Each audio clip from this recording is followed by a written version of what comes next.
ये है गरुड़ पुराण, वो दिव्य ग्रंथ जो मृत्यु के रहस्यों को उजागर करता है, जहां धर्म और अधर्म का असली न्याय सामने आता है, जहां पुण्य करने वालों को स्वर्ग मिलता है और पाप करने वालों को भयानक यातनाएं सहनी पड़ती हैं। गरुड़ पुराण केवल ग्रंथ नहीं, बल्कि आत्मा की यात्रा है, जीवन से मृत्यु तक और मृत्यु के बाद के सत्य तक। आज हम आपको दिखाएंगे वही अद्भुत कथा जिसमें यमराज का दरबार है, पापियों की सजा है और पुण्यात्माओं का सम्मान। तैयार हो जाइए गरुड़ पुराण के रहस्यमयी संसार में प्रवेश करने के लिए। दोस्तों, गरुड़ पुराण हिंदू धर्म के प्रमुख 18 पुराणों में से एक है। इसमें मृत्यु के बाद आत्मा की यात्रा, यमराज का दरबार, चित्रगुप्त का लेखा जोखा और नरक स्वर्ग के रहस्यों का वर्णन मिलता है। एक समय की बात है, राजा युधिष्ठिर अपने भाइयों और भगवान श्री कृष्ण के साथ गहन चर्चा कर रहे थे। महाभारत युद्ध समाप्त हो चुका था। धर्मराज युधिष्ठिर का हृदय बार बार सोच में डूब जाता। आखिर मृत्यु के बाद आत्मा का क्या होता है? पाप करने वालों को कैसी यातना मिलती है और पुण्यवानों को कैसी गति प्राप्त होती है? युधिष्ठिर ने यह प्रश्न भगवान श्री कृष्ण से किया। तब श्री कृष्ण मुस्कुराकर बोले, हे धर्मराज, ये रहस्य स्वयं गरुड़ ने भगवान विष्णु से पूछा था।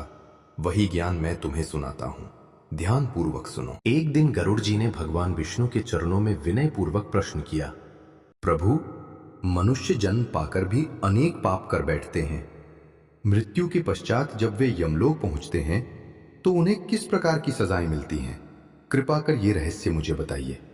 भगवान विष्णु ने गंभीर स्वर में उत्तर दिया, हे गरुड़, ये ज्ञान केवल दृढ़ श्रद्धा और भक्ति से सुना जा सकता है। नरक का वर्णन सुनकर साधारण जन भयभीत हो जाते हैं, परंतु इससे मनुष्य पापों से दूर रहने की प्रेरणा पाता है।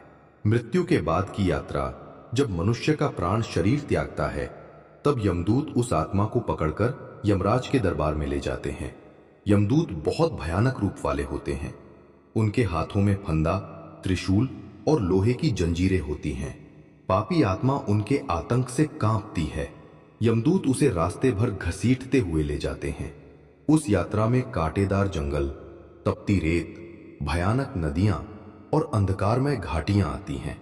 जहां जहां से आत्मा गुजरती है, उसे प्यास, भूख और पीड़ा सताती है।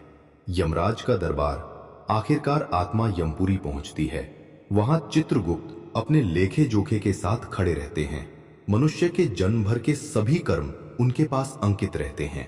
फला मनुष्य, तुम्हारे जीवन के पाप कर्म इतने भारी हैं कि तुम्हें विभिन्न नरकों में भेजा जाएगा।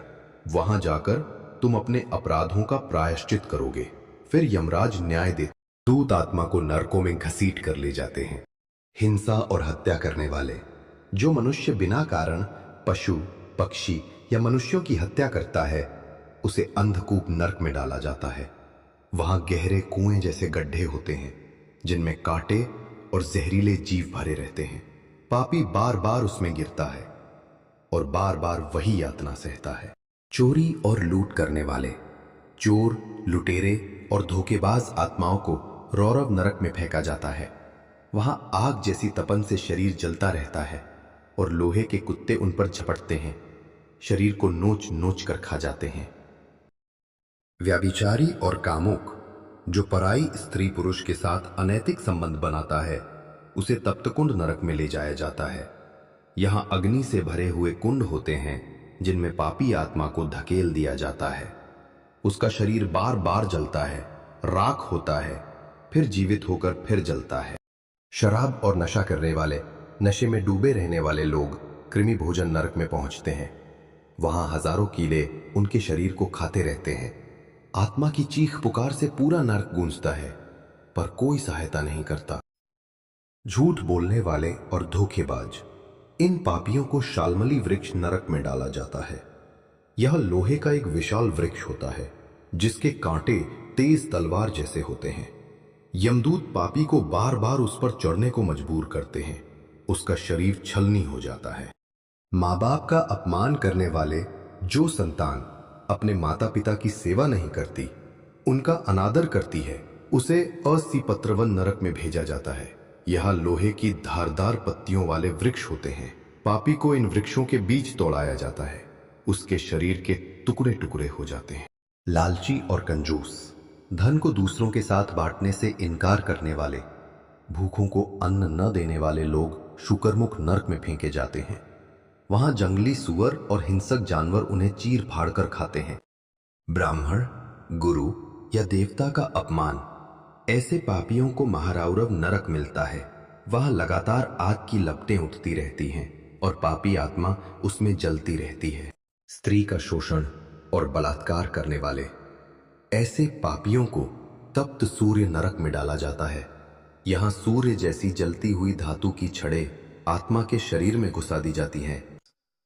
पाखंडी और धर्म का अपमान करने वाले इन पापियों को तमिश्र और अंधतमिश्र नरक में डालकर अंधकार में जंजीरों से बांधा जाता है।